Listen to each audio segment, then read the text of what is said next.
ಇದಕ್ಕಿಂತ ದಪ್ಪ ಬರ್ತದೆ, ಇದು ದಪ್ಪ ಆಗ್ತದೆ. 25 ವರ್ಷದಿಂದ ಕೃಷಿ ಮಾಡ್ತಾ ಇದೀವಿ. ಕೃಷಿಯಲ್ಲಿ ಅಷ್ಟೊಂದು ಚೆನ್ನಾಗಿ ಆಗಿರ್ಲಿಲ್ಲ. ಇದು ತೈವಾನ್ ಪಿಂಕ್ 50 ಟನ್ 60 ಟನ್ ಬೆಳೆದಿದ್ದೀವಿ ನಾವು. 2.5 ಎಕರೆ ಬರ್ತದೆ ನಮ್ದು. ಕಡಿಮೆ ಅಂದ್ರೂ ಕೂಡ 40 ರಿಂದ 50-60 ರೂಪಾಯಿ ರೇಟ್ಗಳು ಮಾರಿದೀವಿ. ಒಂದು ವರ್ಷಕ್ಕೆ ಒಂದು 20 ರಿಂದ 25 ಲಕ್ಷವರೆಗೂ ನೋಡಿದ್ದೀನಿ. ಸಾಕಲ್ಲ ಸರ್, ಖರ್ಚುಗಳು ಬರ್ತದೆ, ಕವರು ಎಲ್ಲಾನು.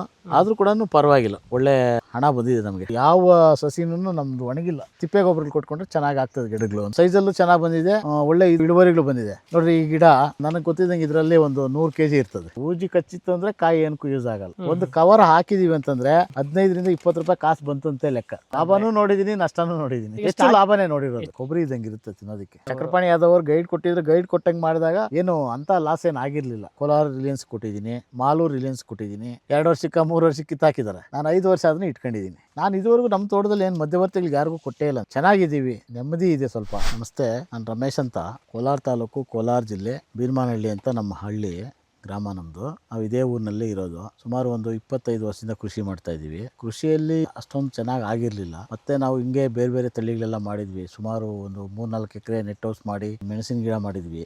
ಅಂದರೆ ದೊಣ್ಣೆ ಮೆಣಸಿನ ಗಿಡ ಎಲ್ಲನೂ ಮಾಡಿದ್ವಿ. ಏನಂತ ಇಳುವರಿಗೆ ಬರಲಿಲ್ಲ, ಚೆನ್ನಾಗಿ ಆಗಲಿಲ್ಲ. ನಾವು ಕೊನೆಗೆ ನಾವು ಇದಕ್ಕೆ ಬಂದ್ವಿ. ಇದಕ್ಕೆ ಬಂದಾಗ ಚಕ್ರಪಾಣಿ ಆದವರು ಪರಿಚಯ ಆದರು. ಯೂಟ್ಯೂಬಲ್ಲಿ ಪರಿಚಯ ಆದವರು ವಿಚಾರಿಸಿದರೆ ಮಾಡಿ ಅಂತ ಹೇಳಿದರು. ತುಂಬ ಸಹಕಾರ ಕೊಟ್ಟರು ಪಾಪ ನನಗೆ. ಚಕ್ರಪಾಣಿ ಆದವರು ತುಂಬ ಸಹಕಾರ ಕೊಟ್ಟಿದ್ದಾರೆ, ಅದರಲ್ಲೇನು 2 ಮಾತಿಲ್ಲ. ನಾರೆಲ್ಲ ಕಳಿಸಿ, ನನ್ನ ಹತ್ರ ದುಡ್ಡು ಕೂಡ ಇರಲಿಲ್ಲ ಅವಾಗ, ಭಾಳ ಕಡಿಮೆ ಇತ್ತು. ಆ ಕಡಿಮೆ ಇದ್ದಾಗ ಪಾಪ ಸಹಾಯ ಮಾಡಿ ನಾರನ್ನು ಉಣೋದಕ್ಕೆ ಪ್ರೋತ್ಸಾಹ ಕೊಟ್ಟು ನಾರನ್ನು ಉಣಿಸಿ ಬೆಳೆಸಿದರು. ಏಪ್ರಿಲ್ 22ನೇ ಇಸ್ವಿನಲ್ಲಿ ಉಂಡಿದ್ದು ನಾವು. ಇದುವರೆಗೂ 4 ವರ್ಷ ತುಂಬ 5ನೇ ವರ್ಷಕ್ಕೆ ಹೋಗ್ತಾ ಇದೆ. ಚೆನ್ನಾಗಿ ಆಗಿದ್ದೀವಿ ಅದರಿಂದ. ಒಳ್ಳೆ ಇಳುವರಿಗಳು, ಎಲ್ಲಕ್ಕೂ ಗೈಡ್ಲೈನ್ಸ್ ಕೊಟ್ಟರು. ಹೋದ ಸಲ ಸ್ವಲ್ಪ ಪೀಕ್ ಟೈಮಲ್ಲಿ ಸ್ವಲ್ಪ ಪ್ರಾಬ್ಲಮ್ ಆಗಿತ್ತು ಕಟ್ಟಿಂಗ್ ಮಾಡಿದಾಗ. ಮತ್ತೆ ಬಂದು ಪಾಪ ಗೈಡ್ಲೈನ್ಸ್ ಕೊಟ್ಟು ಮಾಡಿಸಿದ್ರು. ಈಗ ಚೆನ್ನಾಗಾಗಿದೆ. ಒಳ್ಳೆ ಸಸಿ ಕೊಟ್ಟಿದ್ದಾರೆ, ನಿಮ್ಗೆ ಒಳ್ಳೆ ಮಾರ್ಗದರ್ಶನ ಕೊಟ್ಟಿದ್ದಾರೆ ಅಂತ ಹೇಳ್ಬೋದು. ಹೌದು, ಅದರಲ್ಲೇನು 2 ಮಾತಿಲ್ಲ. ಒಳ್ಳೆ ಮಾರ್ಗದರ್ಶನ ಕೊಟ್ಟಿದ್ದಾರೆ, ಒಳ್ಳೆ ಸಸಿ ಕೊಟ್ಟಿದ್ದಾರೆ. ಸಸಿ ಬೆಳವಣಿಗೆ ನೋಡಿನೇ ನನಗೆ ಖುಷಿ ಆಯಿತು. ಇದುವರೆಗೂ ಅವರು ಮೊನ್ನೆ ಒಂದು ದಿವಸ ಮಾತಾಡ್ತಾ ನನಗೆ ಹೇಳಿದರು, ಕರ್ನಾಟಕದಲ್ಲಿ ನಿಮ್ಮದು ಒಂದೇ, ನಾನು 5 ವರ್ಷ ಇದೆ ನಿಮ್ಮ ತೋಟ ಅಂತ ಹೇಳ್ತಾ ಇರೋದು, ತುಂಬ ಚೆನ್ನಾಗಿ ಮಾಡಿದ್ದೀರಾ ಅಂತೇಳಿ ಹೇಳಿದ್ರು ನನಗೆ. ಅಂದರೆ ಅವ್ರಿಗೂ ತುಂಬ ಖುಷಿ ಆಯಿತು ಸಸಿ ನೋಡಿ, ಫಸಲೆಲ್ಲ ನೋಡಿ. ಹೌದು, ನನ್ನ ಫಸಲು ನನ್ನ ತೋಟ ನೋಡಿ ತುಂಬ ಖುಷಿ ಆಯ್ತು ಅವ್ರಿಗೆ. ಅವ್ರು ಹೇಳ್ತಾರೆ ನನಗೆ ಹೇಳಿದರು, ಕರ್ನಾಟಕದ ನಾನು ಕೊಟ್ಟಿರೋ ಸಸಿಗಳ ಪೈಕೂ ನಿಮ್ಮದಷ್ಟು ಚೆನ್ನಾಗಿರೋದು ನಾನು ಎಲ್ಲೂ ನೋಡಿಲ್ಲ ಅಂತ ಹೇಳಿದರು ಪಾಪ. Okay sir. ಬಟ್ ಕೆಲವು ಸಲ ಸಮಸ್ಯೆನೂ ಆಗಿದೆ. ಸಮಸ್ಯೆ ಆದಾಗ 1 ವರ್ಷ ಕಾಲ ಬೆಳೆನೇ ಬಿಟ್ಬಿಟ್ಟಿದ್ದೆ ನಾನು. ತುಂಬ ಲಾಸ್ ಆಗಿತ್ತು ನನಗೆ ಆ ಬೆಳೆ. ಮತ್ತೆ ಅವರೇ ಪಾಪ ಪ್ರಿಪ್ರೇಷನ್ ಕೊಟ್ಟು ಹೇಳಿದರು, ಹಿಂಗೆ ಮಾಡ್ರಿ, ಗೈಡ್ ಮಾಡಿ ಬೆಳೆಸಿದ್ರು. ಈ ಸಲ ಚೆನ್ನಾಗಿ ಬಂದಿದೆ, ಒಳ್ಳೆ ಫಸಲು ಬಂದಿದೆ. Okay sir. ನೀವು ಯಾವ ತಳಿ ಸರ್ ಹಾಕೊಂಡಿರೋದು ಇಲ್ಲಿ? ಇದು ತೈವಾನ್ ಪಿಂಕ್. ತೈವಾನ್ ಪಿಂಕ್, ಹೌದು. ನೀವು ತೈವಾನ್ ಪಿಂಕೆ ಸೆಲೆಕ್ಷನ್ ಏನಕ್ಕೆ ಸರ್ ಮಾಡಿದ್ರು? ಅವ್ರ ಗೈಡ್ಲೈನ್ಸ್ ಅಲ್ಲಿ ತೈವಾನ್ ಪಿಂಕೆ ಮಾಡಿ ಮಾರ್ಕೆಟಲ್ಲಿ ಒಳ್ಳೆ ವ್ಯಾಲ್ಯೂ ಇದೆ ಅಂತ ಹೇಳಿದ್ರ? ಹೌದು. ಏನಂತಂದ್ರೆ ಇಳುವರಿಗಳು ಚೆನ್ನಾಗಿ ಬರ್ತದೆ. ಈಗ ರೆಡ್ ಡೈಮಂಡ್ ಬೇರೆ ಬೇರೆ ತಳಿಗಳು ಬಂದಿದೆ. ವೈಟು ಇದು ಎಲ್ಲ ಬಂದಿದೆ, ಸುಮಾರು ತಳಿಗಳು ಬಂದಿದೆ. ಆ ತಳಿಗಳಿಗೆಲ್ಲಾನು ಹೆಚ್ಚು ಇಳುವರಿ ಬರ್ತಕ್ಕಂಥದ್ದು ಇದೆ. ನಾನು ನೋಡ್ದಂಗೆ ಸುಮಾರು ಟನ್ಗಳು 50 ಟನ್ 60 ಟನ್ ಬೆಳೆದಿದ್ದೀವಿ ನಾವು. 2 ಎಕರೆಗೆ 2.5 ಎಕರೆ ಬರ್ತದೆ ನಮ್ದು. 2.5 ಎಕರೆಗೆ 60 ಟನ್ ಬೆಳೆದಿದ್ದೀರಾ? 60 ಟನ್ ಬೆಳೆದಿದ್ದೀವಿ. 50 ರಿಂದ 60 ಟನ್ ಕಾಯಿ ಬೆಳೆದಿದ್ದೀವಿ. ಕಡಿಮೆ ಅಂದ್ರೂ ಕೂಡ 40 ರಿಂದ 50-60 ರೂಪಾಯಿ ರೇಟ್ಗಳು ಮಾರಿದ್ದೀವಿ. ಖರ್ಚುಗಳು ಬರ್ತದೆ, ಕವರು ಎಲ್ಲಾನು. ಆದ್ರೂ ಕೂಡ ಪರವಾಗಿಲ್ಲ, ಒಳ್ಳೆ ಹಣ ಬಂದಿದೆ ನಮಗೆ, ಒಳ್ಳೆ ದುಡ್ಡು ಬಂದೈತೆ. 2.5 ಎಕರೆಲಿ ಸರ್ ನೀವು ಎಷ್ಟು ಸಸಿಗಳನ್ನ ಉಣಿದ್ದೀರಾ ಸರ್? ನಾನು 1800 ಸಸಿ ಉಣಿದ್ದೀನಿ. 1800 ಸಸಿ? ಹೌದು. 1800 ಸಸಿಲಿ ಸರ್ ಎಲ್ಲ ಇದೇ ಥರನೇ ಬಂದಿದೆಯಾ ಸರ್? ಏನಾದರೂ ಲಾಸ್ ಆಗೋದು ಸಸಿಗಳೆಲ್ಲ ಆ ಥರ ಏನೋ ಪ್ರಾಬ್ಲಮ್? ಇಲ್ಲ, ಯಾವುದು ಏನು ಲಾಸ್ ಆಗಿಲ್ಲ. ಯಾವ ಸಸಿನೂ ನಮ್ದು ಒಣಗಿಲ್ಲ. ಮುಖ್ಯವಾಗಿ ನೋಡ್ಕೊಳ್ರಿ, ತೋಟ ಎಲ್ಲ ನೋಡ್ಕೊಳ್ರಿ. ನಾವು ಸ್ಟಾರ್ಟಿಂಗು ಅಣಿಸೋದಕ್ಕೆ ಬಂದಾಗ ಮಾತ್ರ ಸ್ವಲ್ಪ ಸಮಸ್ಯೆ ಆಗಿದೆ. ಬಿಟ್ಟರೆ ಚೆನ್ನಾಗಿ ಮರ ಆದಮೇಲೆ, ನಮ್ಮದು ಗಿಡ ಚೆನ್ನಾಗಾದ್ಮೇಲೆ ಒಳ್ಳೆ ಡೆವಲಪ್ಮೆಂಟ್ ಆಗಿದೆ. ಗಿಡಗಳೆಲ್ಲ ಒಳ್ಳೆ ಡೆವಲಪ್ಮೆಂಟ್ ಆಗಿದೆ. ಹೌದು. ಆಮೇಲೆ ಇಷ್ಟು ಹಸಿರಾಗಿದೆಯಲ್ಲ ಸರ್, ಗಿಡ ಅಂತೂ ತುಂಬ ಆರೋಗ್ಯವಾಗಿದೆ. ಇದಕ್ಕೆ ಯಾವ ರೀತಿ ನೀವು ನೋಡ್ಕೊಂಡಿದ್ದೀರಾ? ಗೊಬ್ಬರ ನೀರೆಲ್ಲ ಏನೇನು ಕೊಟ್ಟಿದ್ದೀರಾ ಸರ್? ನಾವು ನೀರು ಗೊಬ್ಬರ ಎಲ್ಲನೂ ಸ್ವಲ್ಪ ತಿಪ್ಪೆ ಗೊಬ್ಬರಗಳು ಜಾಸ್ತಿ ಹೆಚ್ಚು ಕೊಡ್ತೀವಿ. ಹಿಂಡಿಗಳು ಕೊಡ್ತೀವಿ, ಕಾನ್ ಹಿಂಡಿ, ಬೇವಿನ ಹಿಂಡಿ ಅಂತ. ಅದ್ರ ಜೊತೆಗೆ ಸ್ವಲ್ಪ ಫರ್ಟಿಲೈಸರ್ಸು ಸಣ್ಣ ಪುಟ್ಟ ಹಾಕ್ಕೊಳ್ತೀವಿ, ಅಂತ ಫರ್ಟಿಲೈಸರ್ಸ್ ಏನು ಕೊಡಲ್ಲ. ಅದ್ರ ಜೊತೆಗೆ ನಾವು ಈ ನ್ಯೂಟ್ರಿಯೆಂಟ್ಸ್ ಅಂತ ಬರ್ತದೆ, ಮೆಗ್ನೀಷಿಯಮ್ಮು, ಕ್ಯಾಲ್ಸಿಯಮ್ಮು, ಪೊಟ್ಯಾಶು, ಈ ಥರ ಎಲ್ಲ ಬರ್ತದೆ. ಎಲ್ಲವನ್ನು ಕೊಡ್ತೀವಿ ನಾವು ಇದಕ್ಕೆ. ಎಲ್ಲ ಗೊಬ್ಬರಗಳನ್ನು ಕೊಡೋದಕ್ಕೆ ನ್ಯೂಟ್ರಿಯೆಂಟ್ಸ್ ಹೆಚ್ಚಾಗಿ ಕೊಟ್ಕೋಬೇಕು. ಹೆಚ್ಚಾಗಿ ತಿಪ್ಪೆ ಗೊಬ್ಬರ ಕೊಟ್ಕೊಂಡ್ರೆ ಚೆನ್ನಾಗಿ ಆಗ್ತದೆ ಗಿಡಗಳು ಅಂತ ನನ್ನ ಭಾವನೆ. ಮೊದಲಿಂದನೂ ಅದನ್ನೇ ಮಾಡ್ಕೊಂಬಂದಿದ್ದೀನಿ ನಾನು. ಗೊಬ್ಬರನೇ ಮೇಯ್ನು. ಹೌದು. ನಿಂಬೆಕಾಯಿ ಗಾತ್ರ ಸೈಜ್ ಬಂದಾಗ ಹಾಂ ಅವಾಗ ಕವರ್ ಹಾಕೋದಿಕ್ಕೆ ಹೋಗ್ತೀವಿ. ಕವರ್ ಹಾಕೋದಿಕ್ಕೆ ಹೋದಾಗ ಹೆಚ್ಚು ಕಾಯಿ ಬಿಟ್ಟಿರ್ತದೆ. ಆ ಕಾಯಿ ಬಿಟ್ಟಿರೋದನ್ನ ಸ್ವಲ್ಪ ಸ್ವಲ್ಪ ತೆಗೆದು ನಮಗೆ ಯಾವುದು ಚೆನ್ನಾಗಿರ್ತದೋ ಕ್ವಾಲಿಟಿ ಇರ್ತದೋ ಆ ಥರ ಕಾಯಿಗಳನ್ನ ಆಯ್ಕೆ ಮಾಡಿಕೊಂಡು ಅದಕ್ಕೆ ನಾವು ಕವರ್ ಬಳಸ್ತೀವಿ. ಕವರ್ ಬಳಸಿದಾದ್ಮೇಲೆ ಮತ್ತೆ ಫಸಲು ಬಂದಾಗ ಅದನ್ನು ತೆಗೆದು ಮಾರ್ಕೆಟ್ಗೆ ಇದು ಮಾಡ್ತೀವಿ.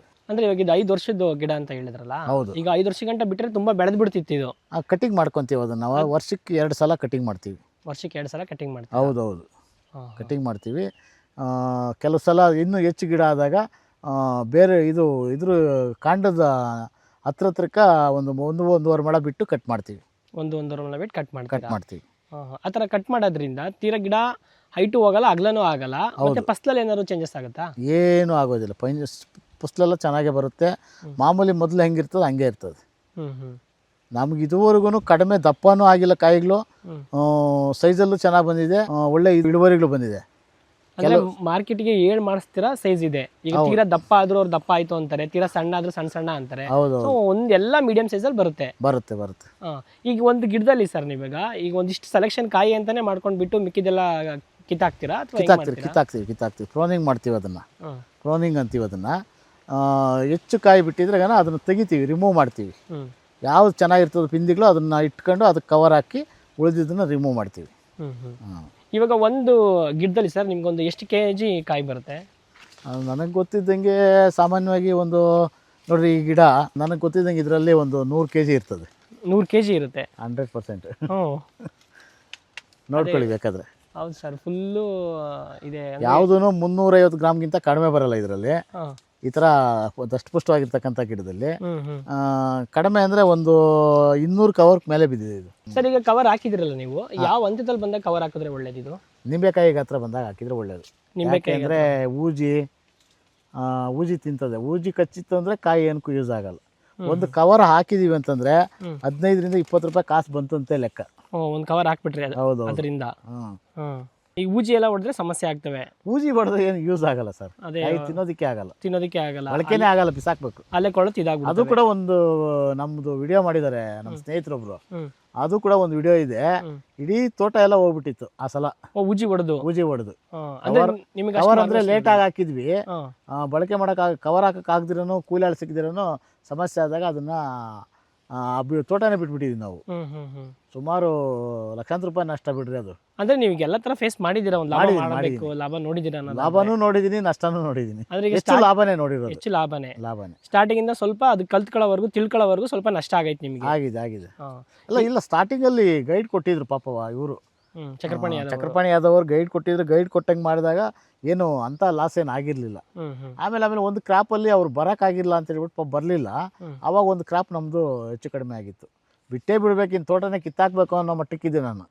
ಮತ್ತೆ ಅವ್ರ ಪಾಪ ಬಂದು ಪ್ರೋತ್ಸಾಹ ಮಾಡಿದ್ರು. ಇಲ್ಲ ಮಾಡಿ ಸರ್, ಚೆನ್ನಾಗಿದೆ, ಏನು ತೊಂದರೆ ಇಲ್ಲ, ಮಾಡಿ ಅಂತೇಳಿ ಹೇಳಿದ್ರು. ಆಮೇಲೆ ಮಾಡಿದ್ದನು. ಅಂದ್ರೆ ವರ್ಷ ಕ್ರಾಪ್ ಶುರುವಾದಾಗಲೂ ಅವ್ರು ನಿಮ್ಗೆ ಫಾಲೋ ಅಪ್ ಮಾಡ್ತಿರ್ತಾರೆ, ಜೊತೆಲಿ ಇರ್ತಾರೆ. ಬರ್ತಾರೆ ಪಾಪ, ಬಂದು ಹೋಗ್ತಾರೆ. ಬಂದು ಅವಾಗ ನೋಡ್ಕೊಂಡು ಹೋಗ್ತಾರೆ. ಏನು ಸಮಸ್ಯೆ ಇದ್ರೆ ಹೇಳ್ತಾರೆ, ಇಂಥ ಸಮಸ್ಯೆ ಇದೆ ನೋಡಿ ಅಂತ. ಆಮೇಲೆ ನಾನು ಅವಾಗ ಕೇಳ್ತೀನಿ ಫೋನ್ ಮಾಡಿ, ಹಿಂಗಿದೆ ಸರ್, ಇದನ್ನೇನು ಮಾಡೋದು, ಯಾವ ಔಷಧಿ ಕೊಡಬೇಕು, ಯಾವ ಗೊಬ್ಬರ ಕೊಡಬೇಕು, ಯಾವ ಗೊಬ್ಬರ ಕೊಟ್ಟರೆ ಏನಾಗ್ತದೆ, ಏನು ತೊಂದರೆ ಇದೆ, ಇದಕ್ಕೆ ಏನು ಡಿಸೀಸಸ್ ಇದೆ, ಡಿಸೀಸಸ್ನ ನಾನು ಫೋನ್ ಮಾಡೋದು ಅಥವಾ ಫೋಟೋ ಹಾಕೋದು ಅಥವಾ ವಿಡಿಯೋ ಕಾಲ್ ಮಾಡೋದು ಮಾಡಿದ್ದೀವಿ. ಅವರು ಬಂದಿದ್ದಾರೆ ಪಾಪ ತೋಟನ ನೋಡೋದಕ್ಕೆ, ಬಂದು ಮಾಡಿದ್ದಾರೆ. ಅಂದರೆ ಈಗ ಗಿಡ ಕೊಡೋದು ಇಂಪಾರ್ಟೆಂಟ್ ಅಲ್ಲ, ಫಾಲೋಅಪ್ ಯಾವ ರೀತಿ ಮಾಡ್ತಾರೆ ಅನ್ನೋದು ಮೇನ್ ಇಂಪಾರ್ಟೆಂಟ್. ಹೌದು, ಗಿಡ ಕೊಟ್ಬಿಟ್ರೆ ಸಾಲದು. ಗಿಡಕ್ಕೆ ಅದಕ್ಕೆ ತಕ್ಕಂಗೆ ಅದಕ್ಕೆ ಫಾಲೋಅಪ್ ಮಾಡಬೇಕು. ಫಾಲೋಅಪ್ ಮಾಡಿ ಅದನ್ನು ಅಭಿವೃದ್ಧಿ ಮಾಡಿದ್ರೇ ರೈತ ಇನ್ನೊಬ್ಬ ರೈತನಿಗೆ ಹೇಳೋದಕ್ಕೆ ಸಾಧ್ಯ ಆಗೋದು. ಹೌದು, ಒಬ್ಬ ರೈತ ಇನ್ನೊಬ್ಬ ರೈತನಿಗೆ ಹೇಳ್ಬೇಕು ಅಂದರೆ ಚಕ್ರಪಾಣಿ ಅವ್ರು ಪರವಾಗಿಲ್ಲ ಅಂತ ಹೇಳ್ಬೇಕಾದ್ರೇ ನಾನು ಎಷ್ಟೋ ಜನಕ್ಕೆ ರೆಕಮೆಂಡ್ ಮಾಡಿದ್ದೀನಿ. ಅನಂತಪುರ ಈ ಕಡೆ ಇದಕ್ಕೆಲ್ಲ ಸಾಫ್ಟ್ವೇರ್ ಇಂಜಿನಿಯರ್ಗಳೆಲ್ಲ ಉಣಿದ್ದಾರೆ. ಸುಮಾರು 5,000 ಸಾವಿರ ನಾರು ತಗೊಂಡೋಗಿದ್ದಾರೆ, 10,000 ನಾರು ತಗೊಂಡೋಗಿದ್ದಾರೆ. ಅಂಥವ್ರನ್ನೆಲ್ಲ ಕೊಡ್ಸಿದ್ದೀನಿ ಅವ್ರ ಹತ್ರ. ಅವ್ರಿಗೆ ಹೇಳಿದ್ದೀನಿ, ಹೋಗ್ರಿ ತಗೊಂಡೋಗಿ ಉಣ್ರಿ. ನಮ್ಮ ತೋಟ ಎಲ್ಲ ನೋಡಿದ್ದಾರೆ. ಅಶೋಕ್ ಅಂತ ಒಬ್ಬರು ಸಾಫ್ಟ್ವೇರ್ ಕಂಪ್ನಿ ಮಾಡಿದ್ದಾರೆ. ಅವರು ಕೂಡ ನನ್ನ ಹತ್ರ ಬಂದು ಗೈಡ್ ತಗೊಂಡೋಗಿ ಚಾಮರಾಜನಗರದಲ್ಲಿ ಮಾಡಿದ್ದಾರೆ ಅವ್ರ ತೋಟ. ಇಲ್ಲಿಂದ ಹೋಗಿ ಅಲ್ಲಿ ಮಾಡಿದ್ದಾರೆ. ಅಂದ್ರೆ ಅವ್ರ ಜಮೀನೇನೋ ಕೊಂಡ್ಕೊಂಡಿದ್ದಾರೆ ಅಂತಲ್ಲಿ, ಅಲ್ಲಿ ಮಾಡಿದ್ದಾರೆ. ಈ ತರ ಎಲ್ಲ ಮಾಡಿದ್ದಾರೆ. ಪ್ರತಿದಿನ ಇರ್ತಿರಲ್ಲ, ಹಂಗಾಗಿ ನಿಮ್ಮ ಹತ್ರ ಮಾರ್ಗದರ್ಶನ ಅಂತ ತುಂಬಾ ಇಂಪಾರ್ಟೆಂಟ್ ಆಗಿರುತ್ತೆ. ಈ ಗಿಡದಲ್ಲಿ ಯಾವಾಗಿಂದ ಕಾಯಿ ಶುರು ಆಗುತ್ತೆ? ಕವರ್ ಹಾಕಿದ್ಮೇಲೆ ಒಂದು 2 ತಿಂಗಳಿಗೆ ಸ್ಟಾರ್ಟ್ ಆಗ್ತದೆ ಕಾಯಿ. 2 ತಿಂಗಳಿಗೆ ಸ್ಟಾರ್ಟ್ ಆಗ್ತದೆ. ಯಾವ್ದು ಹೆಚ್ಚು ಪೌಷ್ಟಿಕಾಂಶಗಳಿರ್ತೋ ಅದು ಬೇಗನೆ ದಪ್ಪ ಆಗ್ತದೆ. ಹ್ಮ್. ಯಾವ್ದು ಸ್ವಲ್ಪ ಕಡಿಮೆ ಪೌಷ್ಟಿಕಾಂಶ ಇರ್ತದೆ ಅವು ಸ್ವಲ್ಪ ಲೇಟ್ ಆಗ್ತದೆ. ಹ್ಮ್. ನೋಡ್ರಿ ಉದಾಹರಣೆಗೆ ಇಲ್ಲಿ ಹ್ಮ್. ಎಲ್ಲಾನು ಒಂದೇ ಟೈಮಲ್ಲಿ ಹಾಕಿರೋದು ಕವರು. ಹೌದು ನೋಡ್ರಿ ಇಲ್ಲಿ ಒಂದು ದಪ್ಪ ಕಾಯಿ ಇದೆ. ಹೌದೌದು ಇದು ಹಿಂದೆ ಇನ್ನೂ ಹ್ಮ್. ಇನ್ನೂ ದಪ್ಪ ಆಗಬೇಕು. ಬಟ್ ನೋಡ್ರಿ ಇದು ಆಗಿದೆ ಈ ಥರ. ಹೌದು ದಪ್ಪ ನೋಡ್ರಿ ಇದು ಹಂಗೆ ಇದೆ, ಹ್ಮ್. ಪೌಷ್ಟಿಕಾಂಶ ಅಷ್ಟೊಂದು ಸಿಕ್ಕಿರಲ್ಲ. ಈ ತರ ಆದಾಗ ಏನ್ ಮಾಡ್ಕೊಂತೀರಾ? ಅಲ್ಲ ಅದು ಒಂದೊಂದು ಕಾಯಿ ತೆಗಿತಾ ಇದ್ರೆ ದಪ್ಪಾದ ಕಾಯಿನ ತೆಗಿತಾ ಇದ್ರೆ ಮತ್ತೆ ಇನ್ನೊಂದು ಕಾಯಿಗೆ ಅದು ಪೌಷ್ಟಿಕಾಂಶ ಹೋಗ್ತಾ ಇರ್ತದೆ, ಮತ್ತೆ ಅದು ಡೆವಲಪ್ ಆಗ್ತಾ ಇರ್ತದೆ. ಅದ್ರ ತಕ್ಕಂಗೆ ಗೊಬ್ಬರಗಳು ಕೊಡ್ತೀವಿ, ಔಷಧಿಗಳು ಕೊಡ್ತೀವಿ. ಹ್ಮ್. ಇದಕ್ಕೆ ಮುಖ್ಯವಾಗಿ ಮಿಲ್ಲಿ ಬಗ್ಸ್ ಅಂತ ಒಂದು ರೋಗ ಬರ್ತದೆ. ಹ್ಮ್. ಆ ರೋಗ ಬಂದಿದ್ದು ತಡೆಯೋದಕ್ಕೆ ಆಗೋದಿಲ್ಲ. ಇದನ್ನು ಓ ಭಾಳ ಕಷ್ಟ ಅದು. ಹ್ಮ್ ಹ್ಮ್ ಅದೇನಾದರೂ ಬಿದ್ದಿದೆ ಅಂದರೆ ಆ ಕಾಯಿನ ನಾವು ಕಿಲ್ಲೋದಕ್ಕೆ ಆಗಲ್ಲ, ಹ್ಮ್. ಅದು ಯೂಸೇ ಆಗೋದಿಲ್ಲ. ಅದು ಆ ಥರ ಎಲ್ಲ ಆಗ್ಬಿಡ್ತವೆ ಅಂದ್ರೆ ಒಂದೊಂದು ಎಲ್ಲ ಕಚ್ ಈ ತರ ಆಗ್ಬಿಡುತ್ತೆ ಕಾಯಿ ಪೂರ್ತಿ. ಈಗ ಕಟಾವಿಗೆ ಬರ್ತಿದೆ ಅಂತ ಅಂದಾಗ ಸರ್, ಈಗ ಒಂದು ಗಿಡದಲ್ಲಿ ಗ್ಯಾಪ್ ಎಷ್ಟೆಷ್ಟು ತಗೊಂಡು ಎಲ್ಲಿವರೆಗೂ ಕಟಾವು ಮಾಡ್ತೀರಾ? ನಾವು ಅಂದರೆ ವೀಕಲ್ಲಿ 2 ಸಲ 3 ಸಲ ಕಟಾವು ಮಾಡ್ತೀವಿ. ವಾರದಲ್ಲಿ ಒಂದು 2-3 ಸಲ ಮಾಡ್ತೀರಾ? 2-3 ಸಲ ಮಾಡ್ತೀವಿ. ಅಂದರೆ ದಿನ ಬಿಟ್ಟು ದಿವಸನೋ ಅಥವಾ 2 ದಿವ್ಸಕ್ಕೆ ಒಂದು ಸಲನೋ ನೋಡ್ಕೊಂಡು ಕಾಯಿಗಳು ಯಾವ ದಪ್ಪ ಆಗಿರ್ತವೆ, ಯಾವಾಗ ದಪ್ಪ ಆಗಿರ್ತವೆ ಅವು ನೋಡ್ಕೊಂಡು ಕಟಾವು ಮಾಡ್ತೀವಿ. ಅಂದರೆ ಸ್ಟಾರ್ಟ್ ಆಗಿದೆ ಅಂದರೆ ಬರ್ತಾ ಇರ್ತದೆ, ಕೀಳ್ತಾ ಇರ್ತೀವಿ. ಈಗ ಈ ಕವರ್ ಆಗಿರೋದ್ರಿಂದ ಸೈಜಲ್ಲಿ ಒಂದು ಅಂದಾಜು ಮಾಡ್ತೀರಾ ಕಟಾವು ಮಾಡೋಕ್ಕೆ? ಹಾಂ, ಸೈಜ್ ದಪ್ಪ ಆಗ್ಬೇಕು ಚೆನ್ನಾಗಿ. ಹ್ಮ್ 200 ಗ್ರಾಮಿಂತ ಮೇಲೆ ಬರಬೇಕು, ಹ್ಮ್ ದಪ್ಪ ಆಗಬೇಕು. ಆಮೇಲೆ ಅದು ಹಣ್ಣು ಬೆಳ್ಳಗಿರಬೇಕು, ಕಾಯಿ ನೋಡೋದಕ್ಕೆ ಸುಂದರವಾಗಿ ಕಾಣಿಸ್ಬೇಕು. ಹ್ಮ್ ಆ ಸುಂದರವಾಗಿ ಕಾಣಿಸಿದ್ರೇ ತಗೊಳ್ಳೋದು ಮಾರ್ಕೆಟಲ್ಲಿ, ಇಲ್ಲ ಅಂತಂದರೆ ಯಾರೂ ತಗೊಳ್ಳೋದಿಲ್ಲ. ಕಪ್ಪಗಿದ್ರೆ ಅಥವಾ ಇನ್ನೇನೋ ಗಜ್ಜಿ ಆ ಥರ ಇದ್ದರೆ ಅದು ತಗೊಳ್ಳೋದೇ ಇಲ್ಲ ಯಾರೂ ಮಾರ್ಕೆಟಲ್ಲಿ. ಹಸ್ನಾಗಿರಬೇಕು.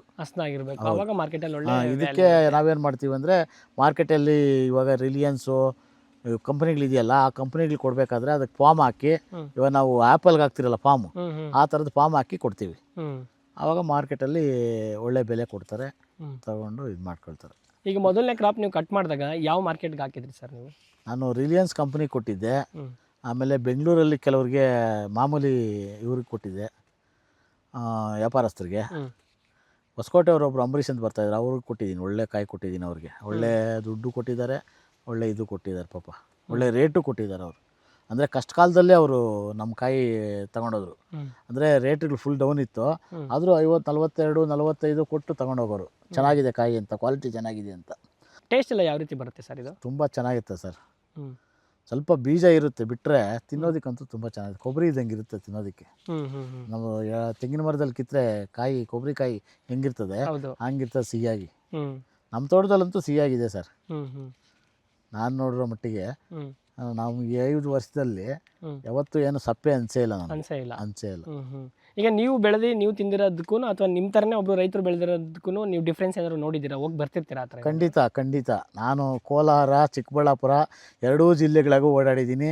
ಬೇರೆ ರಾಜ್ಯಗಳಿಗೂ ಹೋಗಿ ಬಂದಿದ್ದೀನಿ. ಮಹಾರಾಷ್ಟ್ರಕ್ಕೆಲ್ಲ ಹೋಗಿದ್ದೆ. ಅಂದರೆ ನಮಗೂ ಅವ್ರಿಗೂ ಲಾಟ್ ಆಫ್ ಡಿಫ್ರೆನ್ಸ್ ಇದೆ. ಬಟ್ ನಮ್ಮ ಇದಕ್ಕೆ ತಕ್ಕಂಗೆ, ನಮ್ಮ ಜಿಲ್ಲೆಗೆ ತಕ್ಕಂಗೆ ನಾವು ಬೆಳೆದಿರೋದು ಚೆನ್ನಾಗೇ ಬೆಳೆದಿದ್ದೀನಿ ಅಂತ, ಚೆನ್ನಾಗೇ ನಾವು ಮಾಡಿದ್ದೀವಿ ಅಂತ ನಾನು ಅನ್ನಿಸ್ತದೆ ನನಗೆ. ಖುಷಿ ಆಗ್ತದೆ ನಮಗೆ. ಇವಾಗ ಒಳ್ಳೆ ಸಕ್ಸಸ್ ಸಿಕ್ಕಿದೆ. ಇವಾಗ ನಿಮಗೆ ಈ ಕ್ರಾಪ್ ಇನ್ನೂ ಹೆಚ್ಚು ಮಾಡಬೇಕು ಅಂತಿದ್ದೀರಾ ಅಥವಾ ಹೊಸ ರೈತರು ಬೆಳೆಯೋರಿಗೆ ಏನು ಹೇಳಕ್ಕೆ ಬಯಸ್ತೀರಾ ನೀವು? ಸರ್, ಎಲ್ಲರೂ ಮಾಡಿದರೆ ಅಂದರೆ ನಾನು ಬೇರೆ ಕ್ರಾಪ್ಗಳು ಮಾಡೋದಕ್ಕೂ ಈ ಕ್ರಾಪ್ ಮಾಡೋದು, ಈ ಕ್ರಾಪ್ಗೆ ನಾವು ಗ್ಯಾರಂಟಿ ಕೊಡ್ಬೋದು. ಏನಂತ, ಒಂದು 30 ರೂಪಾಯಿ ಮೇಲೆ ಯಾವ ತರಕಾರಿಗೂ ರೇಟ್ ಸಿಗೋದಿಲ್ಲ. ಇದು 30 ರೂಪಾಯಿ ಮೇಲೆ ಗ್ಯಾರಂಟಿ ರೇಟ್ ಸಿಗ್ತದೆ ಅಂತ ನಾನು ಹೇಳ್ತೀನಿ. ಯಾಕಂದರೆ ಬೇರೆ ಎಲ್ಲ ವೇರಿಯೇಷನ್ ಆಗ್ತಿರುತ್ತೆ, ವೇರಿಯೇಷನ್ ಆಗ್ತದೆ. ಆಮೇಲೆ ಈಗ ನಾವು ಟೊಮೆಟೊ ಎಲ್ಲ ಬೆಳೆದ್ರಾಗ ಆಚೆಗೆ ಹಾಕ್ಬಿಟ್ಟು ಬಂದರೆ ಉದಾಹರಣೆಗಳು ಬೇಜಾನಿದೆ. ಹೌದು, ಟೊಮಾಟೊ, ಕ್ಯಾಪ್ಸಿಕಮ್ಮು ಈ ಥರ ತರಕಾರಿಗಳು ಬೆಳೆದಾಗ ನಾವು ಆಚೆಗೆ ಬಿಸಾಡ್ಬಿಟ್ಟು ಬಂದಿದ್ದೀವಿ. ಹೂವು ಎಲ್ಲ ಆಚೆಗೆ ಬಿಸಾಡಿ ಬಂದಿದ್ದೀವಿ. ಬಟ್ ಇದನ್ನು ನಾವು ಬೆಳೆದ್ರೆ, ಕರೆಕ್ಟಾಗಿ ಬೆಳೆದ್ರೆ 100% ಮಾರ್ಕೆಟಲ್ಲಿ ಹೋಗ್ತದೆ. 30 ರೂಪಾಯಿಗಿಂತ ಕಡಿಮೆ ಅಂತೂ ಬರ್ತಕ್ಕಂಥ ರೇಟಲ್ಲ ಈ ಬೆಳೆ. ನನಗೆ ಗೊತ್ತಿದೆ ಮಟ್ಟಿಗೆ, ಇಷ್ಟು ದಿನದಲ್ಲಿ ನಾನು ನೋಡಿರೋದು. ಈಗ ಮಾರ್ಕೆಟಲ್ಲಿ ಅಂದರೆ ತೊಗೊಂಡೋದಾಗ ಅವ್ರು ಡಿಮ್ಯಾಂಡ್ ಕಟ್ತಾರೆ. ಈಗ ಈ ಹಣ್ಣಿಗೆಲ್ಲ ನೀವು ಯಾವ ರೀತಿ ಡಿಮ್ಯಾಂಡ್ ಕಟ್ತೀರಾ? ಸರ್, ನಾವು ಹೇಳ್ತೀವಿ 50 ರೂಪಾಯಿ ರೇಟ್, 60 ರೂಪಾಯಿ ರೇಟ್ ಇರ್ತದೆ ಅಲ್ಲಿ. 60 ರೂಪಾಯಿ ಕೊಡಿ ನಮಗೂ ಅಂತ ಕೇಳ್ತೀವಿ. ಅಂತ ನಿರ್ಬಂಧ ಇರ್ಬೋದು ಇದರಲ್ಲಿ. ಅದೇ ತರಕಾರಿನಲ್ಲಿ ಆ ಥರ ನಿರ್ಬಂಧ ಇರೋಕ್ಕಾಗಲ್ಲ. ಈಗ ಬೇಕು ಅಂತಂದರೆ 1 ದಿವಸ 2 ದಿವಸ ತೋಟದಲ್ಲಿ ಇಡ್ಬೋದು, ವಾರ ಇಡ್ಬೋದು ತೋಟದಲ್ಲಿ. ಆದರೆ ಅಲ್ಲಿ ಆ ತರಕಾರಿಗಳನ್ನ ಆ ಥರ ಇಡೋಕ್ಕೋದಕ್ಕೆ ಆಗೋದೇ ಇಲ್ಲ. ಹೌದು, ಅವತ್ತೇ ಕಟ್ ಮಾಡಬೇಕಾಗ್ತದೆ. ಈಗ ಇದೊಂದ್ಸಲ ಕಟಾವು ಮಾಡಿದ ತಕ್ಷಣ ಎಷ್ಟು ದಿವಸ ಇಡ್ಬೋದು? ಒಂದು 8 ರಿಂದ 10 ದಿವಸ ಇಡ್ಬೋದು. ಅಂದರೆ ಒಂದು 10 ದಿವಸ ಗಂಟ ಕೀಪಿಂಗ್ ಕ್ವಾಲಿಟಿ ಚೆನ್ನಾಗಿರುತ್ತೆ. ಸೂಪರ್ ಆಗಿರುತ್ತೆ. ಅದರಲ್ಲೇನು ಎರಡು ಮಾತಿಲ್ಲ. ನೀವು ಜಾಸ್ತಿ ಬೆಂಗಳೂರು ಭಾಗಕ್ಕೆ ಹಾಕಿದ್ದೀರಾ ಅಥವಾ ಬೇರೆ ಭಾಗಕ್ಕೆ ಕಳಿಸಿದ್ದೀರಾ? ಸರ್, ನಾನು ಬೆಂಗಳೂರು ಭಾಗಕ್ಕೆ ಜಾಸ್ತಿ ಹಾಕಿರೋದು. ಕೋಲಾರದಲ್ಲಿ ರಿಲಿಯನ್ಸ್ ಇದೆ, ಕೋಲಾರ ರಿಲಿಯನ್ಸ್ ಕೊಟ್ಟಿದ್ದೀನಿ. ಮಾಲೂರು ರಿಲಿಯನ್ಸ್ ಕೊಟ್ಟಿದ್ದೀನಿ. ಮಾಲೂರು ನಾಮದಾರಿಗೆ ಕೊಟ್ಟಿದ್ದೀನಿ. ಈ ಥರ ಕಂಪ್ನಿಗಳಿಗೆ ಸ್ವಲ್ಪ ಕೊಟ್ಟಿದ್ದೀನಿ. ಅಂದರೆ ನೀವು ಆರ್ಗ್ಯಾನಿಕ್ ಆಗಿ ಬೆಳೆಯೋದ್ರಿಂದ ನಿಮಗೆ ಡಿಮ್ಯಾಂಡ್ ಹೆಚ್ಚಿದೆ ಅಂತ ಹೇಳ್ತೀರಾ? ಸ್ವಲ್ಪ ಆದಷ್ಟು ನಾವು ಆರ್ಗ್ಯಾನಿಕ್ಕಾಗಿ ಬೆಳೆದಿದ್ದೀವಿ, ಏನಂತ ಬೇರೆ ಫರ್ಟಿಲೈಸರ್ಸ್ ಜಾಸ್ತಿ ಯೂಸ್ ಮಾಡಿಲ್ಲ ನಾವು. ಆದಷ್ಟು ತಿಪ್ಪೆ ಗೊಬ್ಬರ, ಹಿಂಡಿಗಳು ಆ ಥರ ಮಾಡಿದ್ದೀವಿ. ಬೇವಿನ ಹಿಂಡಿ, ಕಾನಿನ ಹಿಂಡಿ ಆ ಥರ ಹಾಕ್ಕೊಂಡೇ ಮಾಡಿದ್ದೀವಿ ನಾವು. ಅದೇ ಚಕ್ರಪಾಣಿ ಅವರು ಸರ್ ಮಾರ್ಗದರ್ಶನದಿಂದ ಹಂಗೆ ಬೆಳೆದಿರೋದ್ರಿಂದ ಚೆನ್ನಾಗಿ ಬರ್ತಿದೆ ನಿಮಗೆ. ಹೌದು ಸರ್, ಹೌದು, ಅದರಲ್ಲೇನು ಎರಡು ಮಾತಿಲ್ಲ, ಚೆನ್ನಾಗಿ. ಈಗ ಒಂದು 2.5 ಎಕರೆಲಿ ಸರ್ ಗಿಡ ಏನಾದರೂ ಸತ್ತೋಗಿರೋದು ಆ ಥರ ಏನಾದ್ರು ಆಗಿರೋದು? ಇಲ್ಲ ಸರ್, ಆ ಥರ ಪ್ರಾಬ್ಲಮ್ ಏನೂ ಬಂದಿಲ್ಲ ಇದುವರೆಗೂ. ನೀರಿನ ವ್ಯವಸ್ಥೆ ಯಾವ ರೀತಿ ಮಾಡ್ಕೊಂಡ್ರೆ ಒಳ್ಳೆಯದು? ಡ್ರಿಪ್ಪಲ್ಲಿ ಎಷ್ಟು ಹೋಗ್ತದೋ 2 ದಿನಕ್ಕೆ 3 ದಿನಕ್ಕೆ ಒಂದು ಸಲ ಬಿಟ್ಟರೆ ಸಾಕು ಸರ್. ಹೆಚ್ಚು ನೀರೇನು ಅವಶ್ಯಕತೆ ಇಲ್ಲ, ಹೆಚ್ಚಿನ ನೀರೇನು ಅವಶ್ಯಕತೆ ಇಲ್ಲ ನನಗೆ ಗೊತ್ತಿದ್ದಂಗೆ. ಮಳೆಗಾಲದಲ್ಲಿ ಸ್ವಲ್ಪ ಕಡಿಮೆನೇ ಬಿಟ್ಕೋಬೇಕು, 4 ದಿನ 5 ದಿನಕ್ಕೆ ಒಂದು ಸಲ ಬಿಡಬೇಕು. ಬೇಸಿಗೆನಲ್ಲಿ 2 ದಿವಸ 3 ದಿವಸಕ್ಕೆ ಒಂದು ಸಲ ಬಿಟ್ಟರೆ ಸಾಕು. ನೀರು ಬೇಕೇ ಬೇಕು ಸರ್, ನೀರಿಲ್ಲ ಅಂತಂದರೆ ಬೆಳೆನೇ ಆಗಲ್ಲ. ಇದೇ ನೀರು ಕೇಳ್ತದೆ, ನೀರಿನಂಶನೇ ಕೇಳ್ತದೆ. ಈಗ ಪ್ರತಿ ಕಾಯಲ್ಲೂ ನೀರಿನಂಶ ಇರ್ತದೆ, ನೋಡಿರ್ತೀರಿ ನೀವು. ಪ್ರತಿ ಕಾಯಲ್ಲೂ ನೀರಿನಂಶ ಇರ್ತದೆ, ಕಾಯಿ ತಿಂದ್ರೂ ನೀರಿನಂಶ ಇರ್ತದೆ. ಅದಕ್ಕೆ ನೀರು ಬೇಕೇ ಬೇಕು. ನೀರಿನ ವ್ಯವಸ್ಥೆ ಚೆನ್ನಾಗಿ ಮಾಡ್ಕೊಂಡಷ್ಟು ಗಿಡಗಳು ಚೆನ್ನಾಗಿರ್ತವೆ. ಹೌದೌದು. ಈಗ ಸರ್ ನೀವೀಗ ಊಜಿ ಕಾಟ ಇತ್ತು ತುಂಬ ಅಂತ ಹೇಳಿದ್ರಿ. ಈಗ ಊಜಿ ಕಾಟ ಹತೋಟಿ ಮಾಡ್ಕೊಳ್ಳೋಕ್ಕೆ ಏನೆಲ್ಲ ಮಾಡ್ಕೊಂಡಿದ್ದೀರಾ ನೀವು? ಸರ್, ಅದು ಇನ್ ಟೈಮ್ಗೆ ನಾವು ಕವರ್ ಹಾಕ್ತೀವಿ. ನಿಂಬೆಕಾಯಿ ಗಾತ್ರ ಬಂದಾಗ ಕವರ್ ಹಾಕ್ತೀವಿ. ಒಂದು, ಎರಡನೇದು ಊಜಿಗೆ ಊಜಿ ಬುಟ್ಟಿ ಹಾಕ್ತೀವಿ. ಆಮೇಲೆ ಊಜಿ ಪೇಪರ್ ಬರ್ತದೆ. ಊಜಿ ಈಗ ತಾನೇ ಬಂದೋಯ್ತು ಇಲ್ಲಿ. ಹೌದು, ಬರ್ತದೆ. ಅದು ಸಿಕ್ಕಿರಲ್ಲ, ಯಾವುದಾದ್ರೂ ಕಾಯಿ ಸಿಕ್ಕಿದ್ರೆ ಇದು ಮಾಡ್ತದೆ. ಅದಕ್ಕೆ ನಾವು ಯಾಮಾರ್ದೇನೆ ಅದನ್ನ ಹಾಕ್ಕೊಳ್ತೀವಿ. ಊಜಿ ಟ್ರ್ಯಾಪು ಅದೆಲ್ಲ ಇಟ್ಟಿರ್ತೀರಾ? ಹೌದೌದು, ಊಜಿ ಬುಟ್ಟಿ ಎಲ್ಲ ಇಟ್ಟಿದ್ದೀವಿ. ಊಜಿ ಪೇಪರ್ ಹಾಕ್ತೀವಿ, ಅದೆಲ್ಲ ಮಾಡ್ತೀವಿ. ಖರ್ಚೆಲ್ಲ ಏನೇನು ಬರುತ್ತೆ ಸರ್? ಯಾವ ರೀತಿ ಮೇಂಟೈನ್ ಮಾಡ್ತಿದ್ದೀರಾ? ಸರ್, ನಾವೇನು ಲೆಕ್ಕ ಹಾಕಲ್ಲ. ಒಂದು ಕವರ್ಗೆ 1.25 ರೂಪಾಯಿ ಕೊಡಬೇಕು. ಇದಕ್ಕೆ ಒಂದು ಕವರ್ಗೆ 1.25 ರೂಪಾಯಿ ಕೊಡಬೇಕು. ಕೂಲಿ ಹಾಕೋದಕ್ಕೆ 50 ಪೈಸೆ ಕೊಡಬೇಕು ಒಂದು ಕವರ್ಗೆ. ಆಮೇಲೆ ಗೊಬ್ಬರ ಇದೆಲ್ಲ ಬರ್ತದಲ್ಲ, ತಿಪ್ಪೆ ಗೊಬ್ಬರ, ಕೂಲಾಳು, ಕಳೆ ಒರೆಯೋದು ಎಲ್ಲ ಖರ್ಚುಗಳು ಬರ್ತದೆ ಸರ್. ನಾವು ಇಷ್ಟೇ ಅಂತ ನಿಗದಿ ಮಾಡೋಕ್ಕಾಗಲ್ಲ. ಒಟ್ಟಿನಲ್ಲಿ ಲಾಭಾಂಶ ಇದೆ ಅಂತ ಹೇಳ್ಬೋದು. ಹೇಳಿದ್ನಲ್ಲ, ಬೇರೆ ತರಕಾರಿಗಳಿಗೆ ಹೋಲಿಸಿದ್ರೆ ನಾವು 30 ರೂಪಾಯಿ ನಿಗದಿ ಮಾಡೋದಕ್ಕೆ ಆಗೋದೇ ಇಲ್ಲ. ಇದು 30 ರೂಪಾಯಿ ಮೇಲೇ ನಿಗದಿ ಮಾಡ್ಬೋದು ನಾವು. ನಾನು ಇದುವರೆಗೂ 35 ರೂಪಾಯಿಗೂ ಬಂದಿಲ್ಲ. ನಾವು 40 ರೂಪಾಯಿ ಮೇಲೆ ಕೊಟ್ಟಿದ್ದೀವಿ. ನಾವು 5 ವರ್ಷದಲ್ಲಿ ನಾನು ನೋಡೇ ಇಲ್ಲ ಆ ರೇಟ್ನ. ಒಂದ್ಸಲ ಮಾತ್ರ ನಮ್ಮ ತೋಟ ಸ್ವಲ್ಪ ಊಜಿ ತಿಂದು ಇದಾಯಿತು, ಬಿಟ್ಟರೆ ಚೆನ್ನಾಗಾಗಿದೆ. ಕಿತ್ತಾಕ್ಬೇಕು ಅಂದ್ಕೊಂಡಿದ್ದು ಆ್ಯಕ್ಚುಲಿ ಆ ಸಲ ಅಷ್ಟೊಂದು ತೊಂದರೆ ಆಗೋಗಿತ್ತು ನನಗೆ. ಅದೊಂದು ವಿಡಿಯೋ ನೋಡಿದ್ರೆ ನೀವು ಬೇಜಾರು ಮಾಡ್ಕೊಂಡ್ಬಿಡ್ತೀರಾ, ಹಂಗಾಗ್ಬಿಟ್ಟಿತ್ತು ತೋಟ. ಆಮೇಲೆ ಇವಾಗ ಸರಿ ಹೋಯ್ತು. ಮೊದಲಿತ್ತಲ್ಲ, ಮೊದಲು ನಾವು ಸ್ಟಾರ್ಟಿಂಗ್ ಮಾಡಿದ್ವಲ್ಲ, ಆ ಥರ 2ನೇ ವರ್ಷಕ್ಕೆ ಬಂತು ಈ ಥರ. ಆ 2ನೇ ವರ್ಷಕ್ಕೆ ಬಂದಾಗ ಇದ್ದಂಗೆ ಇದೆ ಇವಾಗ. ಈಗ ಸುತ್ತಮುತ್ತಲ್ಲಿ ಯಾರು ಮಾಡಿರಲಿಲ್ಲ ಅನ್ಸುತ್ತೆ, ನೀವೇ ಫಸ್ಟ್ ಟೈಮ್ ಮಾಡಿರೋದಂತ ಕಾಣ್ತಿದೆ. ಮಾಡಿದ್ದಾರೆ, ಮಾಡಿರೋರೆಲ್ಲ ಕಿತ್ತಾಕಿದ್ದಾರೆ. 2 ವರ್ಷಕ್ಕೆ 3 ವರ್ಷಕ್ಕೆ ಕಿತ್ತಾಕಿದ್ದಾರೆ. ನಾನು 5 ವರ್ಷ ಆದ್ರೂ ಇಟ್ಕೊಂಡಿದ್ದೀನಿ. ಅಂದರೆ ಅವರು ಆ ಥರ ಪ್ರಾಬ್ಲಮ್ ಆದಾಗ ಬೇಡ, ಕ್ರಾಪ್ ಬೇಡ ಅಂತಲೇ ಚೇಂಜ್ ಮಾಡಿಬಿಟ್ಟು. ಹೌದೌದು, ನಾನು ಇವಾಗ ಪ್ರಾಬ್ಲಮ್ ಆದರೂ ಕೂಡ ನೋಡೋಣಾಗಲಿ ಅಂತ ಹೇಳಿ ಇಟ್ಕೊಂಡಿದ್ದೆ. ಅದಕ್ಕೆ ತಕ್ಕಂಗೆ ಪಾಪ ಚಕ್ರಪಾಣಿ ಅವ್ರನ್ನ 2-3 ಸಲ ಬರೋದಕ್ಕೆ ಹೇಳಿದ್ದೆ. ಪಾಪ ಬಂದು ಗೈಡ್ ಮಾಡಿ ಹೋಗಿದ್ರು. ರಿಸ್ಕ್ ಮತ್ತು ಧೈರ್ಯ ತಗೊಳಕ್ಕೆ ಏನು ಸರ್ ಕಾರಣ? ಅಂದರೆ ಇನ್ಕಮ್ ಬರ್ತದೆ ಅಂತ. ಇವತ್ತೆಲ್ಲ ನಾಳೆ ಇನ್ಕಮ್ ಬರ್ತದೆ ಇದರಲ್ಲಿ, ಆ ಒಂದು ಕಾರಣ ಅಷ್ಟೇ, ಬೇರೆ ಏನೂ ಇಲ್ಲ. ಅಂದರೆ ಯಾರೋ ಬೇಡಪ್ಪ ಹಿಂಗಾಗೋಯ್ತು ಅಂತ ತೆಗೆದುಬಿಟ್ಟೆ ಅನ್ನೋದು ಮಾಡೋಕ್ಕೆ ಹೋಗ್ಬಾರ್ದು. ಏನೋ ಒಂದಷ್ಟು ವರ್ಷ ಪ್ರಯತ್ನ ಮಾಡ್ಬೇಕು ಸರ್, ಪ್ರಯತ್ನ ಮಾಡಬೇಕು. ಪ್ರಯತ್ನನೇ ನಮ್ದು ಇದು, ಪ್ರಯತ್ನನೇ ನಮ್ಮ ಬಂಡವಾಳ. ಪ್ರಯತ್ನ ಮಾಡಿಲ್ಲ ಅಂದ್ರೆ ಪ್ರಯೋಜನ ಏನಿದೆ? ಇವಾಗ ಬೇರೆದಕ್ಕೂ ಪ್ರಯತ್ನ ಮಾಡ್ತೀವಿ ನಾವು. ಈಗ ಒಂದ್ಸಲ ಟೊಮೊಟೊ ಬೆಳೆ ಹೋಯ್ತು ಅಂದರೆ ನೆಕ್ಸ್ಟ್ ಇಯರ್ ಅದನ್ನೇ ಮಾಡ್ತೀವಿ. ಒಂದ್ಸಲ ಕ್ಯಾಪ್ಸಿಕಮ್ ರೇಟ್ ಬರಲ್ಲ ಅಂತಂದರೆ ಮತ್ತೆ ಅದನ್ನೇ ಮಾಡ್ತೀವಿ. ಇದನ್ನು ಹಂಗೆ ಪ್ರಯತ್ನ ಮಾಡಬೇಕು ಅಂತ ಸಕ್ಸಸ್ ಆಗ್ತೀರಿ ಅಂತ. ಈಗ ನೀವು ಹೈಯೆಸ್ಟ್ ಸರ್ ಒಂದು 2.5 ಎಕರೆಯಲ್ಲಿ ಒಂದೆಷ್ಟು ಆದಾಯ ಅಂತ ಮಾಡಿದ್ದೀರಾ? ಒಂದು ಒಳ್ಳೆ ಅಮೌಂಟ್ ಅಂತ ನೋಡಿರೋದಂದ್ರೆ ಒಂದೆಷ್ಟು ಲಕ್ಷ ನೋಡಿದ್ದೀರಾ? ನೋಡಿದ್ದೀನಿ ಸರ್, ನಾನು ಒಂದು ವರ್ಷಕ್ಕೆ ಒಂದು 20 ರಿಂದ 25 ಲಕ್ಷವರೆಗೂ ನೋಡಿದ್ದೀನಿ. ಸಾಕಲ್ಲ ಸರ್? ಕೆಲವೊಬ್ರು ಬೇರೆ ರೈತರೆಲ್ಲ ಅಲ್ಲಿ ಬೆಳೆದಿರೋರು, ಇಲ್ಲ ನಾನು ಬೆಳೆದಿದ್ದೀನಿ, ನಂದೋಷ್ಟು ಜಮೀನಿದೆ, ಅಷ್ಟು ಬಂದಿಲ್ಲ, ನೀವು ಯಾಕೆ ಸುಮ್ಮನೆ ಹಿಂಗೆ ಹೇಳ್ತೀರಾ, ದಾರಿ ತಪ್ಪಿಸ್ತೀರಾ ಅಂತ ಹೇಳ್ತಾರೆ. ಆ ಒಂದು ಸಣ್ಣ ಲೈನಿಗೆ ಏನು ಹೇಳಕ್ಕೆ ಬಯಸ್ತೀರಾ ಸರ್ ನೀವು? ಸರ್, ಒಬ್ಬೊಬ್ಬರು ಅದೇ ಹೇಳಿಲ್ಲ, ಅವ್ರವ್ರ ಶಕ್ತಿ ಅದು ಬೆಳೆಯೋದು, ಆಮೇಲೆ ಮಾರ್ಕೆಟಿಂಗ್ ಮಾಡೋದು ಅವ್ರ ಯುಕ್ತಿ. ಎರಡನ್ನೂ ಸರಿದೂಗಿಸ್ಬೇಕು. ಬೆಳೆ ಬೆಳೆದ್ಬಿಟ್ರೆ ಸಾಲದು. ಬೆಳೆ ಬೆಳೆದಿರೋದು ನಾವು ಸರಿಯಾದ ಸಮಯಕ್ಕೆ ಮಾರ್ಕೆಟ್ ಕೊಡಬೇಕು. ಮಾರ್ಕೆಟಲ್ಲಿ ಇದನ್ನ ಮಾರಬೇಕು. ಮಾರಿ ದುಡ್ಡನ್ನ ವೇಸ್ಟ್ ಮಾಡಿದಿರಾ ಯಾರೋ ಮಧ್ಯವರ್ತಿ ತಿಂದಾಗ್ದಂಗೆ ನೋಡ್ಕೋಬೇಕು. ಈಗ ಏನ್ ಮಾಡ್ತಾರೆ ಅಂದ್ರೆ, ಕೆಲವು ಮೀಡಿಯೇಟ್ಸ್ ಇದ್ದಾರೆ ನನಗೆ ಗೊತ್ತಿರೋ ಮಟ್ಟಿಗೆ, ಕೆಲವರೆಲ್ಲ ಕೋಲಾರದಲ್ಲೂ ಇದ್ದಾರೆ. ಅವ್ರು ಏನ್ ಮಾಡ್ತಾರೆ ಅಂದ್ರೆ, ಇವಾಗ 70 ರೂಪಾಯಿ ಇರ್ತದೆ ರೇಟು, ಅವ್ರು 50 ರೂಪಾಯಿ ಕೇಳ್ತಾರೆ ಇಲ್ಲಿ. ಹ್ಮ್ ಹ್ಮ್ ನಾವು ಅವಾಗ 70 ರೂಪಾಯಿ ಇದೆಲ್ಲ ಮಾರ್ಕೆಟಲ್ಲಿ ನಾವ್ಯಾಕೆ ಕೊಡ್ಬೇಕು ಇವ್ರಿಗೆ 50 ರೂಪಾಯಿ ಅಂತೇಳಿ ಅಂತಂದರೆ ನಮಗೆ ಕಷ್ಟ ಆಗ್ತದೆ. 4:30 5 ಗಂಟೆಗೆ ಎದ್ದೇಳಬೇಕು, ಬಾಕ್ಸ್ ತಗೋಬೇಕು, ಇದಕ್ಕೆ ಮಾರ್ಕೆಟ್ಗೆ ಹೋಗ್ಬೇಕು, ಮಾರಬೇಕಲ್ಲಿ, ಮತ್ತೆ ಬರಬೇಕು, ಮತ್ತೆ ಇಲ್ಲಿ ತೋಟದಲ್ಲಿ ಕೆಲಸ ಮಾಡಬೇಕು, ಇದೆಲ್ಲ ರಿಸ್ಕ್ ಇದೆ. ಹೌದು, ಕೂಲಿಯರ ಆಳ್ ಹಿಡಿಯೋದು ಕಷ್ಟ ಐತೆ. ಆ ರಿಸ್ಕ್ ಎಲ್ಲ ಸರಿದೂಗಿಸ್ಕೊಂಡ್ರೆ ನಮಗೆ ರೇಟು ಬರ್ತದೆ. ಅವಾಗ ನಾವು ಇದು ಮಾಡ್ಬೋದು. ಅದೇ ನಮಗೆ ಏನು ಬರಲ್ಲಪ್ಪ, ನಾವು ಏನೋ ಬಂದಷ್ಟು ಬರಲಿ ಅಂತಂದರೆ ಆ ಮಧ್ಯವರ್ತಿಗಳು ತಿಂದಾಕ್ತಾರೆ ಅಷ್ಟೇ. ಇದು ವ್ಯತ್ಯಾಸ ಏನಂತಂದರೆ ಮಧ್ಯವರ್ತಿಗಳ ಕಾಟಕನೇ ವ್ಯತ್ಯಾಸ. ಅಂದ್ರೆ ಕಷ್ಟಪಡೋನು ರೈತ, ಅವನಿಗೆ ನೇರವಾಗಿ ಸಿಗ್ಬೇಕು ಸರ್. ನೇರವಾದ ಬೆಲೆ ನೇರವಾಗಿ ರೈತನ ಸಿಕ್ಕಿದ್ರೆ ಅವ್ನು ಚೆನ್ನಾಗಿ ಆಗ್ತಾನೆ. ನಾನು ಹೆಚ್ಚಾಗಿ ಮಾರ್ಕೆಟ್ನೇ ಅವಲಂಬಿಸಿದ್ದೀನಿ. ಈಗ ಅವ್ರೋಗಿ ಮಾರ್ಕೆಟ್ ಮಾಡ್ಬೋದು, ನಾವು ಮಾಡಬಾರ್ದಾ? ಯಾಕೆ ಮಾಡಬಾರ್ದು? ಅಲ್ಲ, ಈಗೆಲ್ಲ ಟೆಕ್ನಾಲಜಿ ಬೆಳೆದಿದೆ. ಆಮೇಲೆ ಜೊತೆಗೆ ನಾವು ಕೂಡ ಆ ಇದಕ್ಕೆ ತಕ್ಕಂಗೆ ಬದಲಾವಣೆ ಮಾಡ್ಕೋಬೇಕು ಸರ್. ಈಗ ಅವರು ಹೋಗಿ ಮಾರ್ಕೆಟ್ ಮಾಡ್ತಾರೆ, ಹೌದು, ನಾವ್ಯಾಕೆ ಮಾರ್ಕೆಟ್ ಮಾಡಬಾರ್ದು? ಹೌದು. ಇಲ್ಲಿ ಬೆಳಿಗ್ಗೆ 5 ಗಂಟೆ 4 ಗಂಟೆಗೆ ಎದ್ದೋಳರು ನೀವು, ಅವ್ರ 9-10 ಗಂಟೆಗೆ ಎದ್ದೋಳರು ಅವ್ರು ಬರ್ತಾರೆ ಸರ್. 11 ಗಂಟೆಗೆ ಬರ್ತಾರೆ. ನೀವು ಕಾಯಿ ಕಿತ್ತಿದ್ರೆ ಈ ಕಾಯಿ ಚೆನ್ನಾಗಿಲ್ಲ, ಆ ಕಾಯಿ ಚೆನ್ನಾಗಿಲ್ಲ ಅಂತ ಹೇಳೋದು ಇದೆಲ್ಲ ಇದ್ದೇ ಇದೆ. ಅವ್ರದೇ ಡಿಮ್ಯಾಂಡು. ಅಂದ್ರೆ ಅವರು ಹೇಳ್ದಂಗೆ ನಾವು ಅವ್ರಿಗೆ ಎಷ್ಟು ಬೇಕೋ, ಯಾವ ಕ್ವಾಲಿಟಿ ಬೇಕೋ, ಯಾವ ಕ್ವಾಂಟಿಟಿ ಬೇಕೋ ಅದು ಮಾತ್ರ ತಗೊಂಡು ಹೋಗ್ತಾರೆ. ಉಳಿದ ಕ್ವಾಲಿಟಿಗಳನ್ನ ಹಿಂಗಿಡ್ಸಾಕ್ತಾರೆ.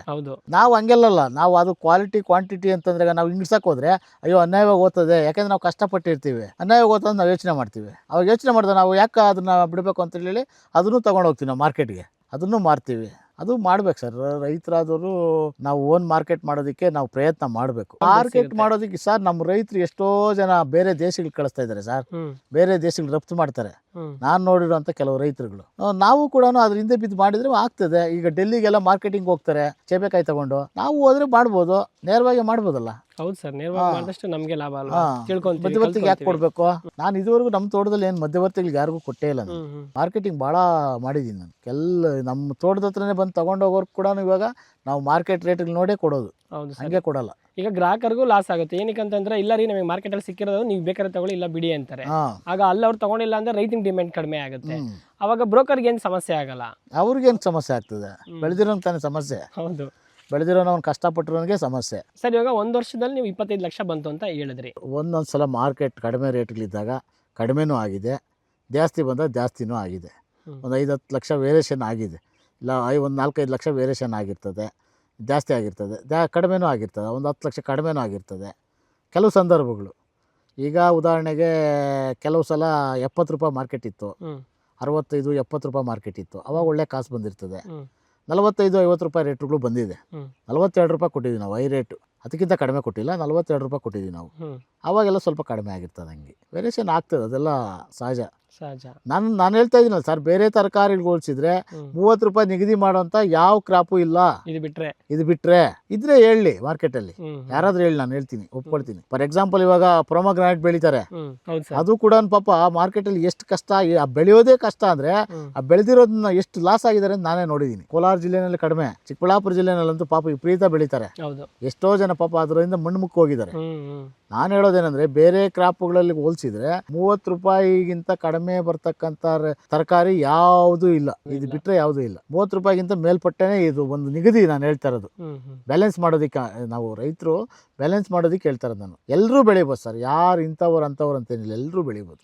ಸ್ವಲ್ಪ ಶ್ರಮ ಮಾಡ್ಬೇಕಷ್ಟೇ. ಎಲ್ಲಾ ಕಡೆ ಮಣ್ಣಿಗೂ ಬರುತ್ತೆ. ಹೌದು, ಎಲ್ಲಾ ವಾತಾವರಣಕ್ಕೂ ಬರುತ್ತೆ. ಎಲ್ಲಾ ವಾತಾವರಣಕ್ಕೂ ಬರ್ತದೆ. ಸ್ವಲ್ಪ ರೆಡ್ ಸಾಯಿಲ್ ಇದ್ರೆ ಚೆನ್ನಾಗಿ ಬರ್ತದೆ. ನಮ್ದೆಲ್ಲ ರೆಡ್ ಸಾಯಿಲ್ ಸ್ವಲ್ಪ ಚೆನ್ನಾಗಿ ಬಂದಿದೆ. ಕೆಂಪು ಮಿಶ್ರಿತ ಮಣ್ಣಿದು ನಮ್ದು. ಹೌದು ಸರ್, ಇದು ಕೆಂಪು ಮಿಶ್ರಿತ ಮಣ್ಣಿದು.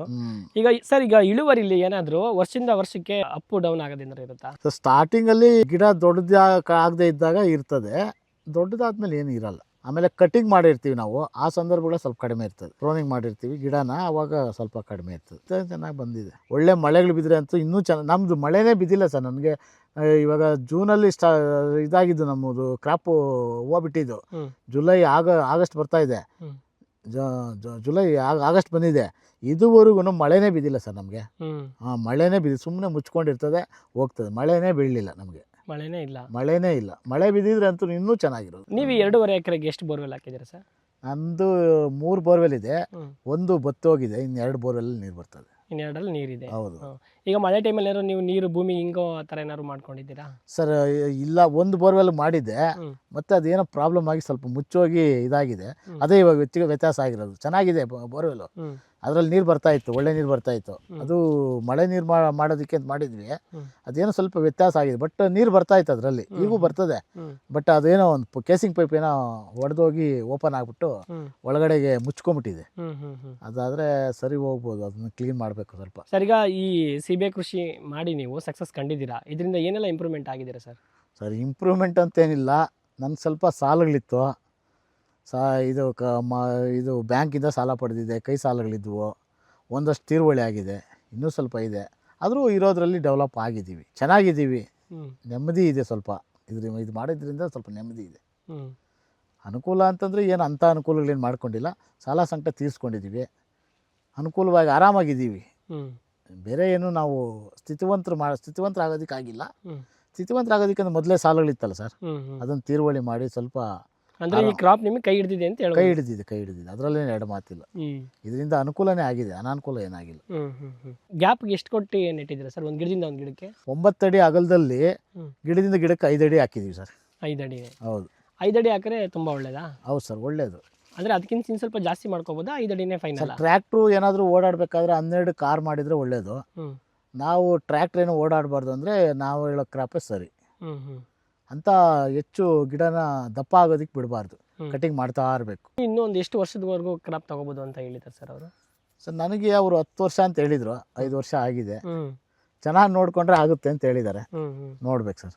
ಇದು ಬುಡ ಬಂದ್ಬಿಟ್ಟು ನಾವು ಒಂದು 12 ತಿಂಗಳು ಕಾಯಿ ಬರ್ತದೆ ಅಂತ ಹೇಳ್ತಾರೆ, ಬಟ್ ಅದನ್ನ ಹಂಗೆ ಮಾಡಬಾರ್ದು.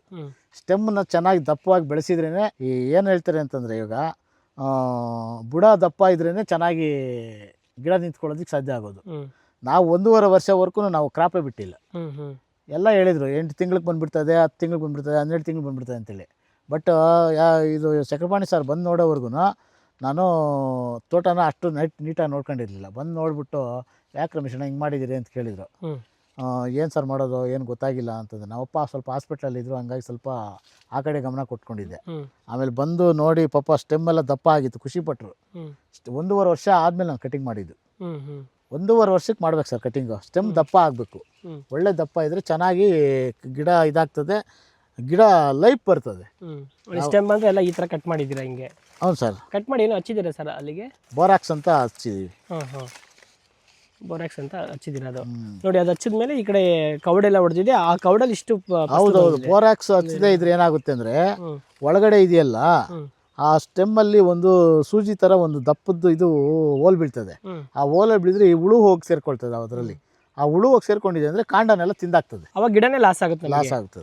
ಅದು ಸ್ವಲ್ಪ ನೋಡ್ಕೊಬೇಕು. ಕಟಿಂಗ್ ಮಾಡಿದಾಗ ಅದನ್ನ ಉಜ್ಜಬೇಕು ಸರ್. ನೋಡ್ರಿ, ಇಷ್ಟು ಗಾತ್ರ ಇದೆಯಲ್ಲ, ಇಷ್ಟು ಗಾತ್ರ ಇದೆ, ಏನು ದಪ್ಪ ಆಗಿರಲ್ಲ, ಹಣ್ಣಾಗಲ್ಲ.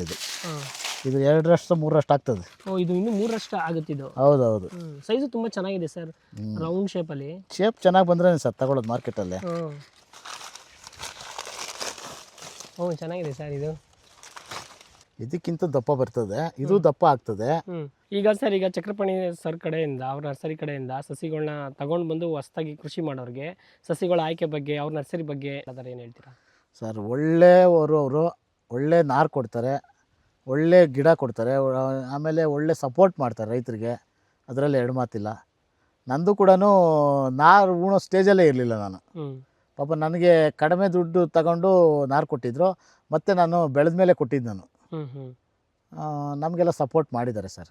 ಅಂದರೆ ನಾರು ಕೊಟ್ಟು ಅಮೌಂಟ್ ನಿಧಾನಕ್ಕೆ ಕೊಡಿ ಅಂತ ಹೇಳಿ ಹೇಳಿದ್ದಾರೆ, ಫಾಲೋ ಅಪ್ ಮಾಡಿದ್ದಾರೆ. ಹೌದು, ಸಪೋರ್ಟ್ ಮಾಡಿದ್ದಾರೆ ನನಗೆ. ಅಂದರೆ ಅವ್ರಿಗೆ ಅವ್ರ ನರ್ಸರಿ ಇರೋದು, ದುಡ್ಡು ಮಾಡ್ಕೊಳ್ಳೋದು ಮುಖ್ಯ ಅಲ್ಲ, ರೈತರ ಇಂಪ್ರೂವ್ಮೆಂಟ್ ಆಗೋದು ಮುಖ್ಯ ಮೇಯ್ನು. ಅದ್ರ ಕಡೆ ತುಂಬ ಗಮನ ಕೊಡ್ತಾರೆ ಸರ್ ಅವರು. ಅದರಲ್ಲಿ ಎರಡು ಮಾತಿಲ್ಲ, ಯಾವ ರೈತರನ್ನು ತಳ್ಳಾಕೋದಿಲ್ಲ. ಅವರೇ ಓನಾಗಿ ಹೋಗ್ತಾರೆ, ನೋಡ್ತಾರೆ, ಮಾಡ್ತಾರೆ. ಇದೆಲ್ಲ ಮಾಡಿಸಿದ್ದಾರೆ ಪಾಪ. ರೈತರ ಕಡೆ ಒಲವಿದೆ ಸರ್ ಅವ್ರಿಗೆ. ರೈತರ ಮೇಲೆ ತುಂಬ ಕಾಳಜಿ ಇದೆ. ಅವ್ರೇನು ದುಡ್ಡು ಮಾಡ್ಬೇಕಂತ ಈ ಫೀಲ್ಡ್ ಬಂದಿಲ್ಲ ಅಂತ ಅನ್ಕೋತೀನಿ ನಾನು. ಕೋಲಾರದಿಂದ ಹಿಡಿದು ಬೀದರ್ವರೆಗೂ ಓಡಾಡ್ತಾ ಇದ್ದಾರೆ ಸರ್ ಅವರು. ನನಗೆ ಖುಷಿ ಆಗ್ತದೆ ಅವ್ರು ನೋಡಿದರೆ. ಅದು ನನಗೂ ನೋಡ್ತಾ ಇರ್ತೀನಿ, ನನಗೆ ಖುಷಿ ಆಗ್ತದೆ ಅವ್ರ ವಿಚಾರ. ನಾನು ಯೋಚನೆ ಮಾಡ್ತೀನಿ, ಇಂಥವ್ರು ಒಬ್ರು ಇದ್ದಾರೆ ಪಾಪ. ಸಮಾಜಮುಖಿ ಕೆಲಸನೇ ಮಾಡ್ತಾರದು ಅವ್ರು, ಹೇಳ್ಬೇಕು ಅಂತಂದರೆ. ಅವ್ರಿಗಾಗೆಲ್ಲ ಮಾಡ್ತಾರೆ, ಸಮಾಜಕ್ಕೋಸ್ಕರ ಮಾಡ್ತಾ ಇದ್ದಾರೆ. ಸಾಮಾನ್ಯ ರೈತರು ಚೆನ್ನಾಗಲಿ ಅನ್ನೋದು ಆಸೆ ಇದೆ ಅವ್ರಿಗೆ. ಅದಕ್ಕೆ ಖುಷಿ ಪಡ್ಬೇಕು ನಾವು.